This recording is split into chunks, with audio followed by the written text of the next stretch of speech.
अस्सलाम वालेकुम। तो जैसा कि हम बात कर रहे थे सूरह फातिहा की, और हम थे आयत नंबर 5, इहदिना सिरातल मुस्तकीम, कि अल्लाह तू हमें सीधी राह दिखा, हमें हिदायत अता फरमा। तो जब हमने पिछली आयतों में अल्लाह रब्बुल इज़्ज़त की तारीफ बयान की, अल्लाह रब्बुल इज़्ज़त का शुक्र बयान किया, तो हमने अल्लाह रब्बुल इज़्ज़त से सबसे पहली चीज़ जो मांगी वो हिदायत मांगी, और इससे हिदायत की इम्पॉर्टेंस, इसकी अहमियत और इसके नेमत होने का पता चलता है। पिछली आयत में हमने कहा कि इय्याका नअबुद, अल्लाह हम तेरी इबादत करते हैं। तो उस इबादत के तकाजे को पूरा करने के लिए सबसे ज़्यादा ज़रूरी चीज़ जो थी वो ये हमने मांगी कि अल्लाह हमें हिदायत दे। जब हमने सूरह फातिहा की इब्तिदा की, हमने अल्लाह रब्बुल इज़्ज़त को अपना रब माना, हमने उसको मालिक कहा, हमने कहा कि वो हमारा माबूद है।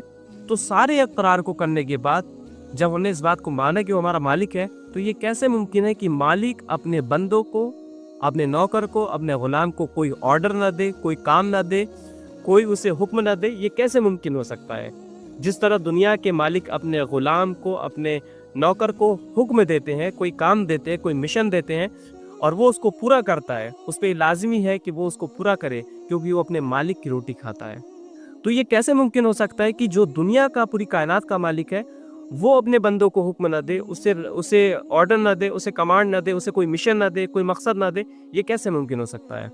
तो हमारे ऊपर ये लाजिम है कि हम अपने बंदे होने को, अपने ग़ुलाम होने को, अपने नौकर होने को, उसके हक़ को अदा करें, और अल्लाह रब्बुल इज़्ज़त की जो कमांड है, जो हुक्म है, जो हमें एक मिशन दिया गया, हम उस मिशन को पूरा करें। इस आयत के अंदर एक नुक्ता गौर करने वाला है।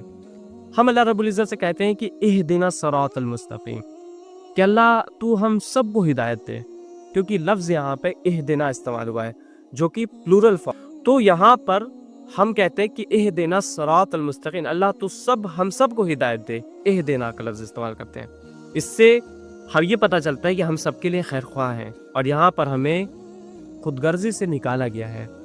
लेकिन होता ये है कि हम नमाज के बाद जब बाहर होते हैं, हम बाहर निकलने के बाद यही इसके खिलाफ जो है लोगों की बुराई कर रहे होते हैं, लोगों को फतवे दे रहे होते हैं कि तुम काफिर हो, तुम मुनाफिक हो, तुम मुशरिक हो, तुम झूठे हो, तुम मक्कार हो, तुम फरेब हो, तुम ऐसे हो वैसे, लोगों को बुरा भला कह रहे होते हैं। और ये भूल जाते हैं कि हमने नमाज में इन्हीं लोगों के लिए दुआएं की थी, हमने नमाज में इन्हीं लोगों की खैर ख्वाही चाही थी, हमने नमाज में इन लोगों के लिए दुआएं की थी। और हम ये भूल जाते हैं कि हमने जिन लोगों के लिए दुआएं की थी, हम पर ये लाजिम है कि हम इनकी इस्लाह करें, इन्हें नसीहत करें, बरक्स इसके कि हम इनको बुरा भला कहना शुरू कर दें। यहाँ पर हमें खुदगर्जी से निकाला गया और हमें मैसेज दे दिया गया कि हम दुआएं सबके लिए करें, और साथ में सबकी खैर ख्वाही चाहें, और साथ में सबको नसीहत करें।